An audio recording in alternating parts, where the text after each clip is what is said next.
With the news of LaMelo Ball continuing to sit out, are the Hornets going to have to rely even more so on Micic and Mann? What do we think of both of the new guard additions? We'll break all that down with David Walker today on Locked On Hornets.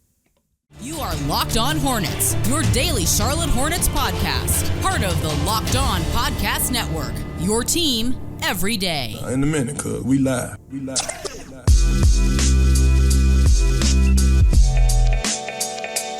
It's Locked On Hornets, part of the Locked On Podcast Network. It's your team every day. Thanks for making us your first listen. We are free and available anywhere you get your podcast, and that includes YouTube. Today's episode is brought to you by FanDuel. You can make every moment more. Right now, new customers get $150 in bonus bets with any winning $5 bet. That's $150 if your bet wins. Visit FanDuel.com/LockedOn to get started. There's Doug Branson, as always. You can find his work on everyhornetsboxscore.com. There's David Walker making a second appearance in about 5 days worth of time. Lucky us. Yes. You can find him on Twitter at David B. Walker. I'm Walker Mail. Listen to me, WFNZ, every weekday from 12 to 3 p.m. So at Micic and Mann, we're just going to basically repeat some of the comments that we had yesterday and then see if David agrees with the people in the YouTube comment section. If he was one of those people that were I'm a man of the people. So you are. Yes.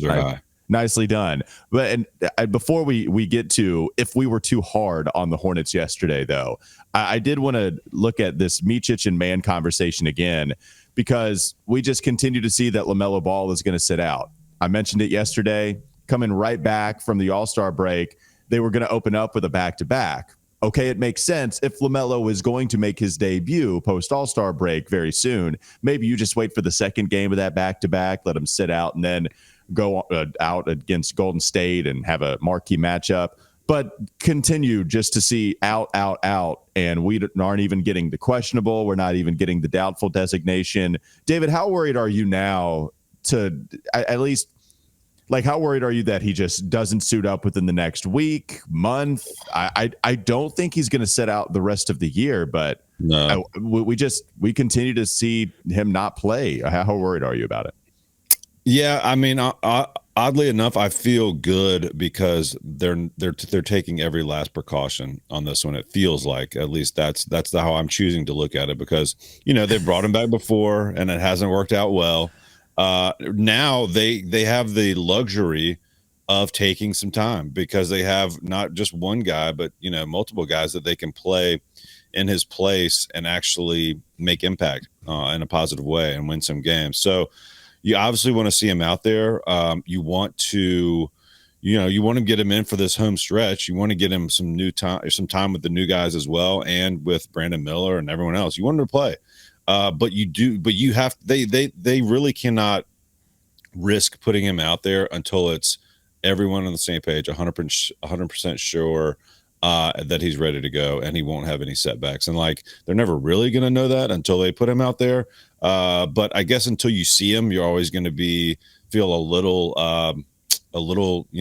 cautious about it. But I'm fine with them holding him out as long as they want to at this point. If he gets into the real crunch time of the end of the season and we haven't seen him, I think you'll be worried if you don't see him again this season. But for right now, I'm okay. Take your time. What do you think, Doug? What's the point of being worried?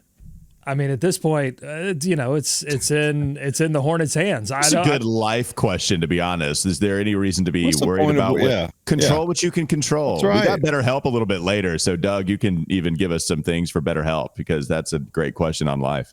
Well, because this isn't our first rodeo.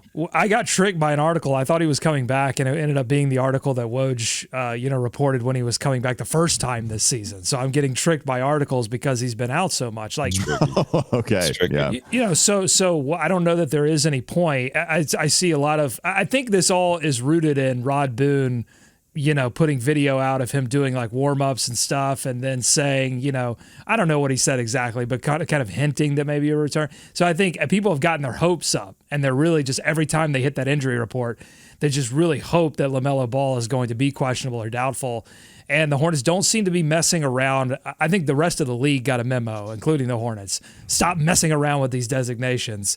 They're either out or they're going to play and whatever. So, I don't think there's no reason to be worried. He's going to come back when he comes back. And the Hornets, as we discussed in yesterday's episode, the Hornets need him back, though. I mean, I'm concerned. Yeah. I'm less concerned about him. I'm just more concerned about how the Hornets are going to navigate this upcoming schedule, right? They've got this home and home against Milwaukee, followed by a game against Philadelphia.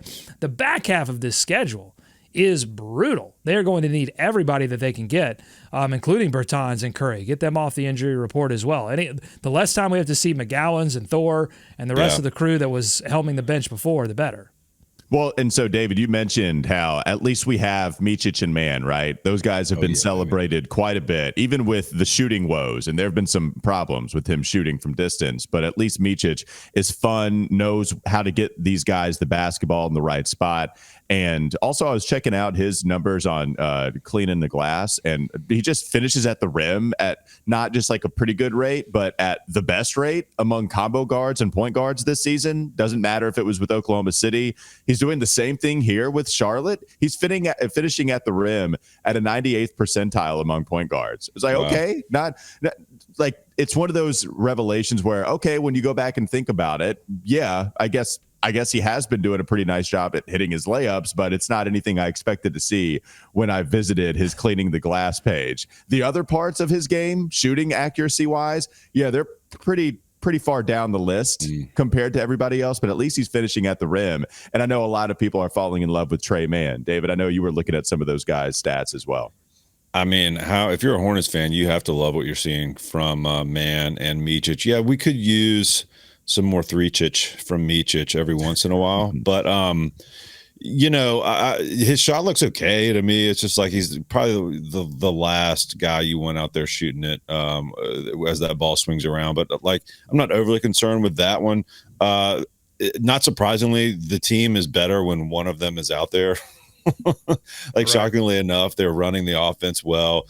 Tre Mann continues to start, and you guys were talking about it yesterday. It is fascinating to see Micic kind of close out these games. I mean, statistically, I guess he's a little bit better, like offensive rating wise, when he's out there. It's a super small sample size for these guys, but I do think Clifford, as you mentioned yesterday, Doug, he wants to keep Cody Martin out there. I don't think that's going to change. And Micic, provides a little bit more of a steady hand, let's say, I think, when you've got than maybe Mann does in some of these late game situations. And again, if you're needing to score, you've got your Miles Bridges, you've got your Brandon Miller. Maybe we'll get your Seth Curry back tonight. I did see he was probable, I believe. So that would really help, because you're right, Doug. Like, it's been we got spoiled in like 2 games where we had a full complement of NBA players to throw out there, regardless of rotation. But you see the difference, right? Like, if they hadn't been playing the Blazers the other night, there's still a step down when you got to go back to the old trusty guys like McGowan's and some of our old favorites. So took you a second there. You were like, oh, what's his name?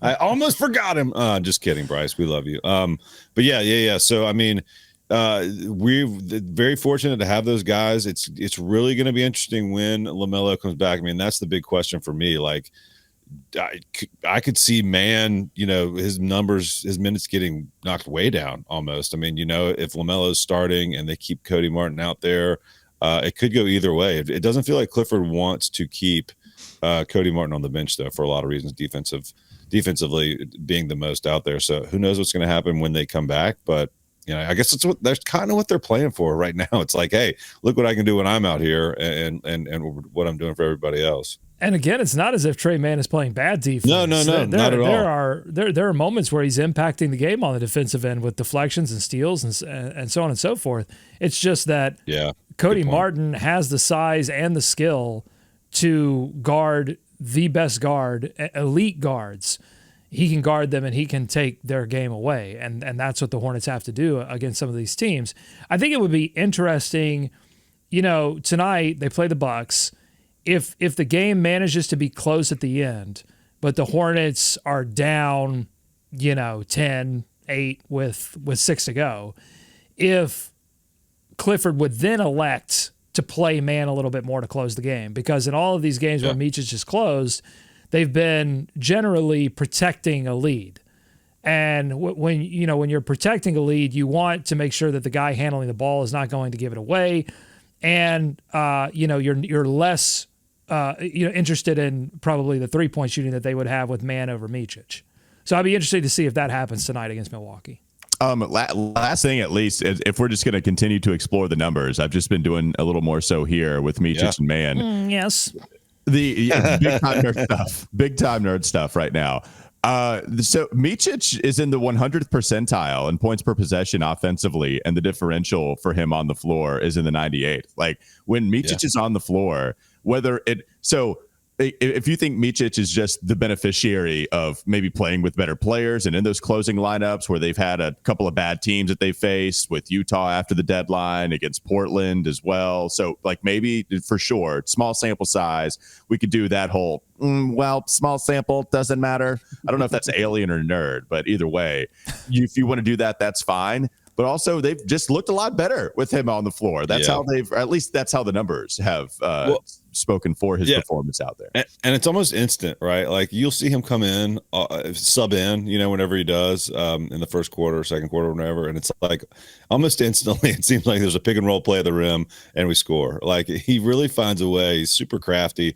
Been a great pickup for this team. But but that's the thing. Like Clifford has to feel so much better. Really, with either one, it does feel like Micic is a little steadier, but so it'll be interesting to see. I think that's a good point, Doug. If they've got to make a run late, do they want the scoring or do they want some of that more continued like distribution and scoring at the rim? So good problem to have for Clifford. The ideal conversation would be who of those guys are alongside LaMelo, but that's not happening. Instead, we're just having to say, okay, it's Trey Mann, Micic, and Cody Martin. Of those three, who are you playing? And that's unfortunate part of all of this. But Doug tells me not to worry, so I'm not worrying. No sweat, baby. Control what you can control. We move on. Coming up next on the Locked On Hornets podcast.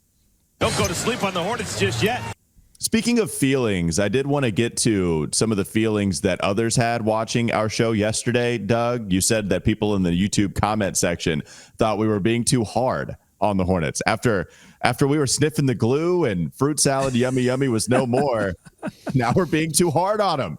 All right, David was watching yesterday as well. We'll get his thoughts on it. Coming up next on Locked On Hornets.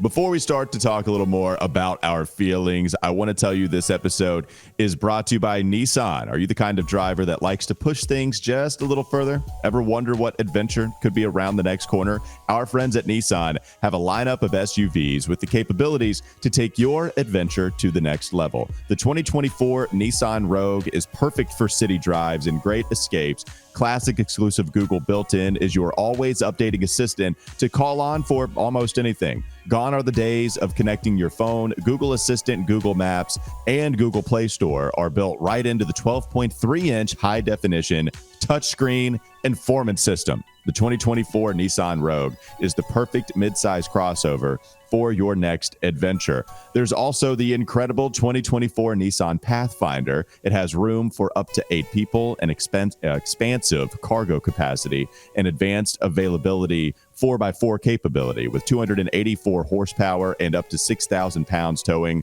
When adventure calls, the Pathfinder is there to answer. Take the Nissan Rogue, Nissan Pathfinder, or the Nissan Armada and go find your next big adventure. Shop nissanusa.com. More Locked On Hornets ahead. So, Doug, people were telling us we were too hard on the Hornets yesterday because we felt like this team had reached its max without LaMelo. We'd like to see LaMelo back, but what we watched against Portland, we discussed how that was pretty ugly to see. Like, I didn't know if that was up for debate, to be honest with you. Like I thought it was terrible. Like Portland shot 9% from 3-point land, and they also missed a bunch of wide open threes. There was the stat that there were 18 3-pointers attempted by Portland that were wide open, considered wide open by NBA statistics, and they missed all of them, but like 2 or 3. It was 9%. And on the other side, it's not like the Hornets were playing much better. They didn't score over 25 points in any of those quarters. They were right there, but we've seen them perform better. Doug, were you surprised to see some of the reception that we got in the comment section? Well, let me read something here from Zachariah. Zachariah writes in our latest episode or yesterday's episode. Man, guys, way to pour cold water over my hype. I mean, 5-1 post-trade deadline. They showed actual fight in the Warriors game. Let's enjoy this. Doesn't happen often here. Appreciate the comment. Thanks for watching, Zachariah. I'm gonna toss it to David. You listened to yesterday's episode. Of course. Were we too hard on the Hornets after? Because Zachariah is right. They are 5-1 since the deadline. That's a great record, especially when you consider how many losses that we've had to endure and talk about on this show. Were we being too hard on them after a weekend of weird basketball? Yeah, totally weird basketball. So I think you guys are coming from a place of love, obviously, as always. Not a good sign. Not a good sign. But there was an odd feeling coming out of that Blazers game, because I think we were texting during that. It was like, what are these decisions? Where are these passes going? It was just a sloppily played game. The Hornets were 2.5-point dogs out there in Portland that night, which goes to show you that Vegas is still not giving or paying attention to the Hornets and the moves that they've made. But I am a man of the people. I'm a man of the comments. That's where I live. I like to be a leader of my guys down there, watching with you guys and commenting. But I gotta say, I think you were more than fair on this one. I mean, it was obvious that LaMelo is needed out there to just calm things down, to get the ball in his hands, and to make some passes that have a chance of being caught. Every once in a while, you got to throw some that people can catch. Mm-hmm. So, no, I don't think you guys are too hard. But look, Zachariah, I'm with you, buddy. Like, it's time to just feel good. You get a win on a Sunday night, and you can put your head on that pillow knowing that the Hornets got a win to start the week. I mean, listen, this is just constructive criticism. Don't be too hard on the guys. They're here to analyze and provide you with, some tough love at times. Appreciate it. But celebrate it. You know what I mean? Yeah, no, and I think we did celebrate the fact that they got a win, because look, when you have to win 20 out of your last 28, you're going to have to win some games ugly. You're going to have to get some blowout victories, and you're probably going to lose a few close ones. But you certainly don't want to lose the ones you're supposed to win. And they were supposed to win that game against Portland, and it felt at times as if they were trying to give that kind of game away. And I'm coming from a place of I know what playoff teams look like. And so I understand, look, 20 out of 28 is going to be difficult. They have to get to that place. I don't think they can get there without LaMelo Ball coming back at some point. I'm also coming to it from a place of, I've seen the back half of this schedule. I know how many games they have left against Boston, against Cleveland, against the Clippers, against the Bucks, against the Sixers. Like, this is going to be a difficult road, and they have to be playing, with or without LaMelo, they have to be playing high-level basketball. We saw high-level basketball in those first 4 victories, but also we saw a lot of three-point shots go in. And my question throughout that whole winning streak was, okay, what happens if some of those shots stop falling? What happens if the ball stops moving as much as it did, and it was moving through a lot of the new players who were getting some love for the first time all season? Like, Tre Mann was playing like a guy that just was desperate to play. Micic, same thing. Grant Williams got out of a bad situation. That all had to fall back down to earth. And so that's where I'm coming to it from. And I'm celebrating the fact that the Hornets are winning, but also I know that this team has eyes for that last play-in position, and I know it's possible. And so that's where I'm going to approach it is, what do they look like right now relative to what they should look like if they want to not only get to a play-in spot, but then compete once they get there? Yeah. So, and if we're talking about our points of perspective, so for me, I don't even know how much I'm looking at that last play-in spot. It feels like everybody else is saying, hey, we're still winning like hell. This is great. And I was here with everyone after the initial wins. And then I'm like, okay, well, now I guess from a host standpoint, I'm coming at it with a realistic point of view now, where the basketball, it's not been as good. Like, against Golden State, we had so many people. David, I think I remember seeing one of your tweets like, good God, please make this end as soon as possible. It was a bad game against Golden State. And then against Portland, it was pretty hard. Like, it wasn't great. And so I think after back-to-back games of that type of play, we started to discuss, okay, this is back-to-back now. Do we think this is going to be a trend? They have a game against Milwaukee, one more on the road. They'll be back at home after that at the Spectrum Center at a part of that tough second half schedule that Doug is talking about. And so we can reset our expectations, but even so, wherever we land, it will still be at a level above whatever that was pre-All-Star break, pre-NBA trade deadline. Like, that was terrible. That's where they were getting beat by 20, and it was affecting, speaking of feelings, it was affecting us, like having to watch all that. So we're not there.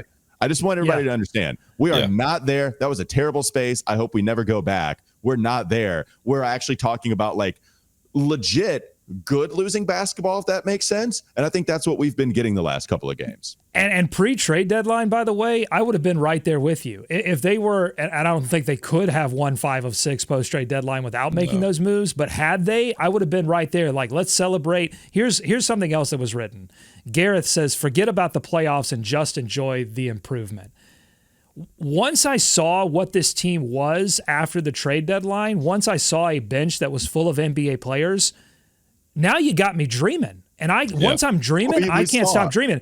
To me, with all due respect to Gareth, that's loser talk. Gareth is not, I'm not calling Gareth a loser. I'm not calling Gareth a loser. I'm saying that's loser talk. Once you have a team that is capable of achieving something, then talking about anything less is unacceptable in my mind. Until they are mathematically eliminated from the play-in, then I'm going to talk about this team as if they're trying to get that last play-in and what they have to do to get there. Because once you have an NBA level roster, which they didn't have before, now they have one. Once you have that, don't lower the standards. That's what I'm advocating for here. Don't lower your standards. This team has not made the playoffs since 2015, 2016. They haven't won a playoff series in over 2 decades.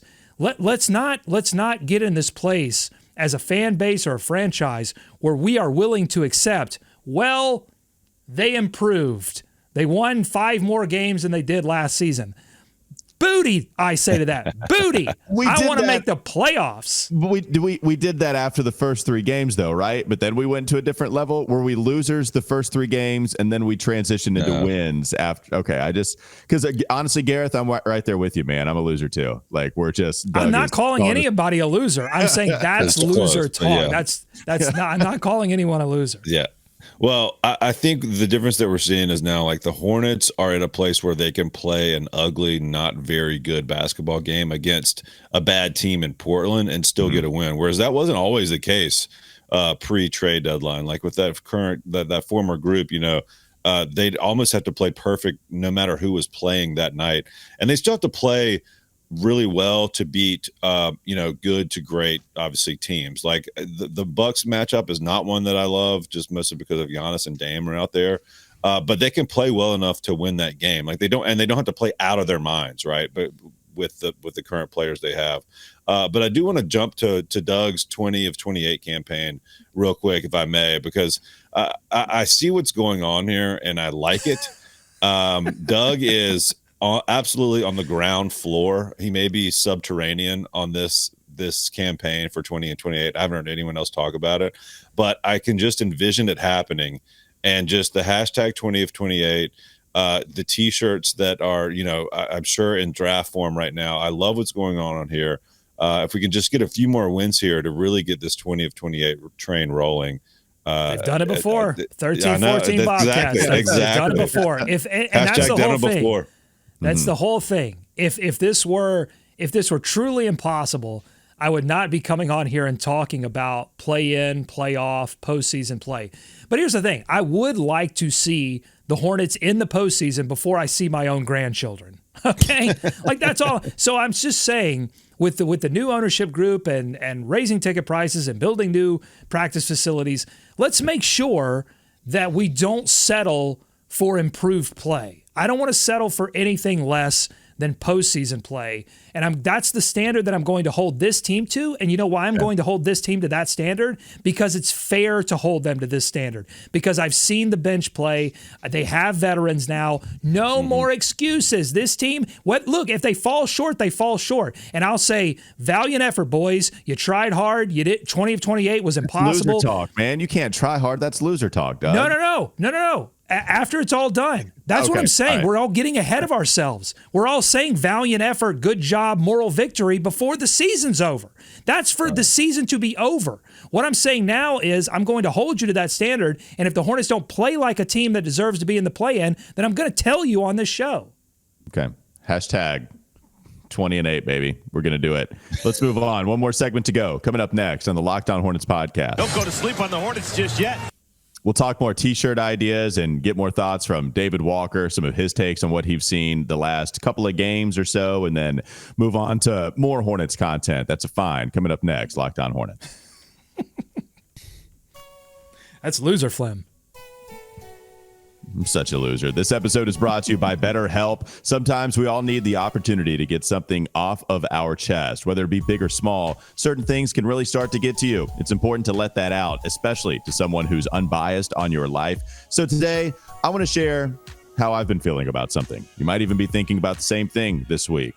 You know, the Hornets were terrible in the pre-trade deadline portion of this season, and it was really starting to wear on us, me and Doug. And then they traded for Micic. They traded for Trey Mann. They got Grant Williams off the bench, and then we started to feel a lot better. And so that was a nice turnaround. BetterHelp can be that turnaround for you. Therapy can be different for everyone. Most of us have bigger problems than our favorite sports teams, and it's important to get that thing off of your chest every once in a while. If you're starting or if you're thinking of starting therapy, give BetterHelp a try. It's entirely online, designed to be flexible and suited to your schedule. And you can visit BetterHelp.com/LockedOnNBA to get 10% off your first month. That's BetterHelp, H-E-L-P, BetterHelp.com/LockedOnNBA. More Locked On Hornets ahead.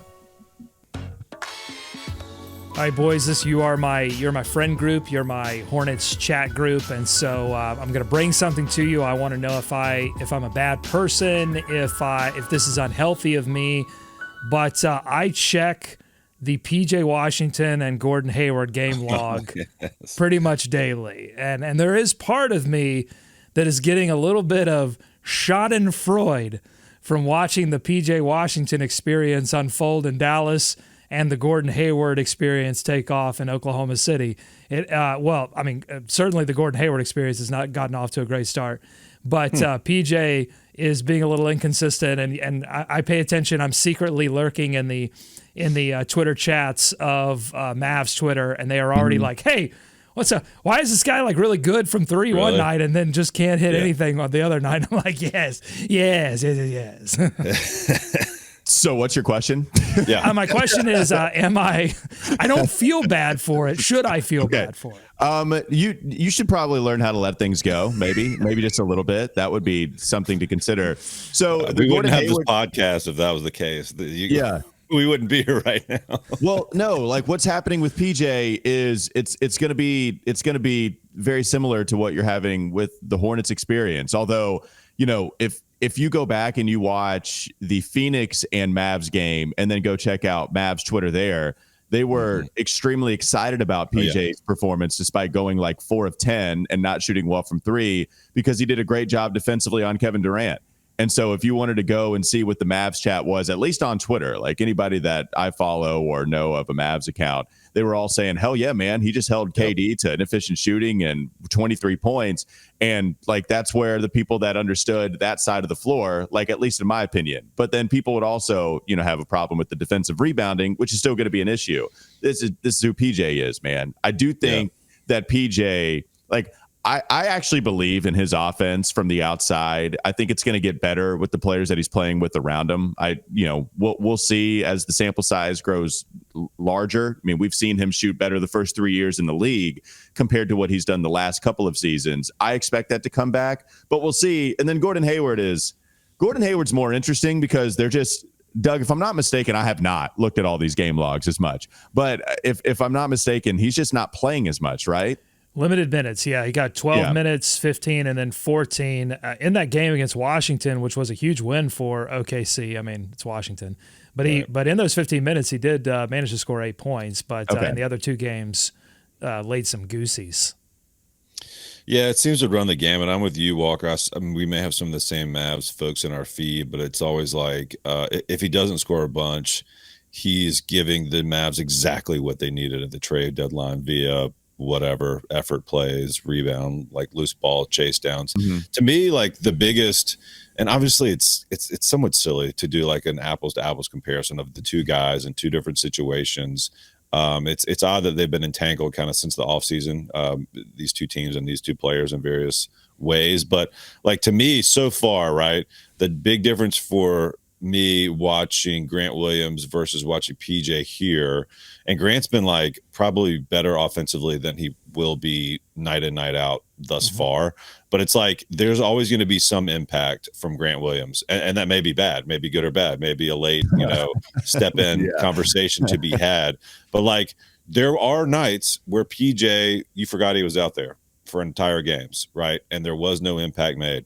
And then there were nights where he scored 42 or whatever. So I think from Grant Williams, you're just going to get a little bit more of the impact, on a consistent basis. And we've seen what he's brought to this team. It's been a little toughness, it's been a little bit of just a dash of crazy, but that's honestly something that they needed, right? And for PJ's case, like maybe those nights where he's out of the spotlight completely don't matter as much when you've got Luka and Kyrie and a Derek Lively, right? Like it's a different group. It's a different setup. They're not going to ask him to score a bunch.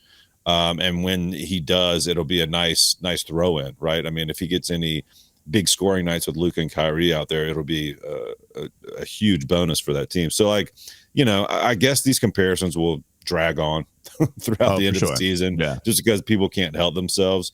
And I did see he got the ceremonial question about longest winning streak in his career. Oh, God. They all become the villain. They all become the villain. Every single one of them. And it's frustrating. PJ, God, I loved you, man. Why are you doing this?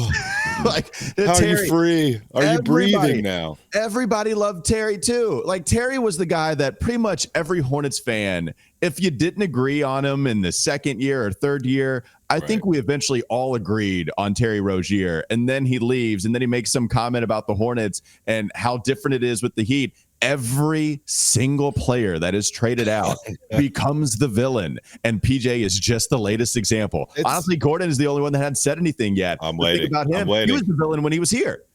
Like nobody liked him when he was here. So, it was funny because they asked him about it as the Hornets were in the midst of their own 4-game win streak. And PJ's like, I think this is the longest win streak I've ever had. And kudos, guys, in the comments. They immediately went to Basketball Reference and debunked that. PJ had, I think, at least a 5-game win streak while in Charlotte. Okay, Dallas media. Okay, it was last year. They had a 5-game winning streak last year, and PJ was a part of that because he was the only one that was healthy really all season long that got real rotation minutes, and so he experienced it. It's not like he was on the bench and say, well, I guess he means he wasn't playing. No, he was here for that 5-game win streak, and he's just saying, nope, oh, this is great. It's the first time I've ever experienced it like this. I'll tell you why I'm enjoying this, because I've been accustomed to viewing game logs of players that exit the Hornets stratosphere and they succeed. That's what I've been used to. I've been used to Malik Monk eventually, leaving the Hornets and making a few stops. Now and then having somebody I checked his box score every damn time. Yeah, see, there you go. No, but that was in hopes of him being good. That was in hopes more so. And so, yes, I can't get on you too bad because Malik, yes, sir, Malik Monk for sure. I don't hope that Gordon Hayward or PJ play bad. I guess what I hope is that the reality that I saw in Charlotte was actual reality, and that it wasn't about them being in Charlotte, that it was about who they look. You are who you are as a player. And I want that to be true. I don't want it to be true that they were who they were because there is some just like really poor system here. That's a reality that I'm uncomfortable with, that I don't really want to deal with. And so them revealing themselves to be the same player that they were here would be comforting to me on some level. One other interesting thing that you made me think of, David, when you were talking about Grant Williams, he's going to make an impact. And I think we've seen that from Trey Mann, from Micic, and Grant Williams, is that Absolutely. There are periods of each of those players in each of the games where they fall in love with themselves. Like they are looking for their shot. They are looking to make their impact on the game on both ends of the floor. And I wonder, it's why it's nice to have Seth Curry out there too, because Seth Curry doesn't feel like he has that part in him, like where he just falls in love with his game and wants to like go out there and dominate the ball and get his shot. You need a couple of guys like that. Like everybody can't be in it to try to get their stats at certain points of the game. So it's kind of part of the reason why I want LaMelo back, because once LaMelo's back, the universe will start to revolve around him, and then everybody else can then find their role. Everybody's still a little bit role-less on this team. Brandon Miller, I think, actually has a chance to become that player where the whole team could revolve around him. He's just not. We've seen it with the turnovers and playmate. He's not ready for that yet. But LaMelo, if he's 100% healthy, can be that player for them right now. Yeah, I agree. Grant Williams definitely has some times where you can see him saying to himself, "It's Grant Williams time," which I kind of love. I when the threes are going, it's great to watch. It's him in the Batman costume, right? That's the image that it's him. That's right.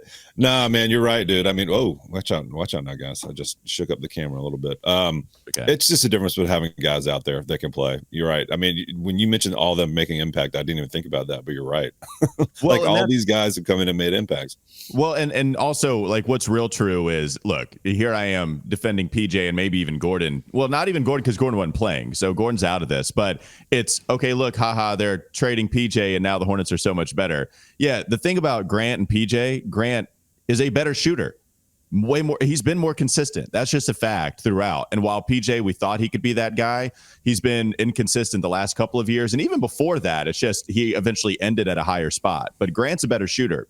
The other thing that's helping the Hornets is that Grant Williams gets to play with other NBA players on a 50 to 60% rotation overhaul, where PJ and Gordon, if Gordon was in, or especially PJ, he was playing with the guys that don't play anymore because they're not good right now. Right. He was coming off of the bench with the guys that don't play anymore because they weren't good enough to come off of the bench. So Nick Smith Jr., no. JT Thor, no. Bryce McGowan, nope. Nathan Mensah, bye. Book Knight, cut. Like that. Those are the guys that he was playing with as well. So that happened so fast. It happens when you when you overhaul at 50 to 60%. So that's the thing. It's they have a bench now. Yeah, and think about how fast the narrative on these two guys flipped. I mean, in the offseason, it was big winner, Dallas, getting Grant Williams. Charlotte lost out again, had to settle for PJ Washington, and now you just swap them out, and it's a perfect fit. It's a perfect fit. So, man, what an interesting season, especially for Grant Williams. All the trouble, then you get the Draymond commentary, and so. Just keep your head down. Just keep fighting. I said to Grant, and you're welcome here. Thanks. Well, thanks for your contribution. Thank you, Grant. And the other thing is, like, here they are with a complete bench, and Grant Williams, who isn't that far off. Like his peak isn't that far off from PJ. Oh yeah, and they also have a top 2 protected first. Done. Like that's the end of the conversation. They have a first round pick. So this is all great. I'm glad they're winning because they have a revamped roster, but they also have a top 2 protected first. And if this doesn't work for Dallas and Luka gets angry and then leaves, then we could get a top 5 pick someday, or we could just get their first round pick and still use that. Like that's it. The first round pick is what makes that a no-brainer. Yeah, just forget about the playoffs and enjoy the picks. I'm a loser, baby. That's what I am. I'm 100% that. That'll do it for Locked On Hornets. That's Doug Branson. You can find his work on his Substack, everyhornetsboxscore.com. There's David Walker. You can find him on Twitter at David B. Walker. And you can listen to me, WFNZ, every weekday on 92.7 FM on Wes and Walker, 12 to 3 p.m. Have a great rest of your day. We'll be back with you tomorrow.